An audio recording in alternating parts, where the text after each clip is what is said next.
কেউ আপনার উপর জুলুম করেছে, আপনার ক্ষতি করতেছে, কিন্তু আপনি বিচার পাচ্ছেন না। আপনার বিচারের অ্যাকশনে যাওয়ার দরকার নাই। শুধুমাত্র ছোট্ট এই দোয়াটি 11 বার পাঠ করে আল্লাহ রাব্বুল আলামিনের কাছে বলে রাখুন। এমন বিচার মহান আল্লাহ রাব্বুল আলামিন স্বয়ং নিজে করবেন, যা আপনি কল্পনাও করতে পারবেন না।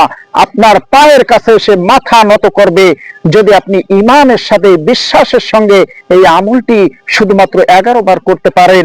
ইনশাআল্লাহ আপনার পায়ের কাছে আপনার শত্রু চলে আসবে। সেই দোয়াটি হচ্ছে, ইন্নামা আশকু বাথি ওয়া হুজনি ইলাল্লাহ।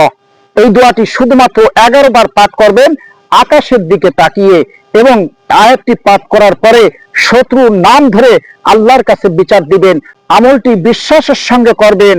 ইনশাআল্লাহ আল্লাহ রাব্বুল আলামিন আপনার বিচার এমন ভাবে করে দিবেন যা আপনি কল্পনাও করতে পারবেন না।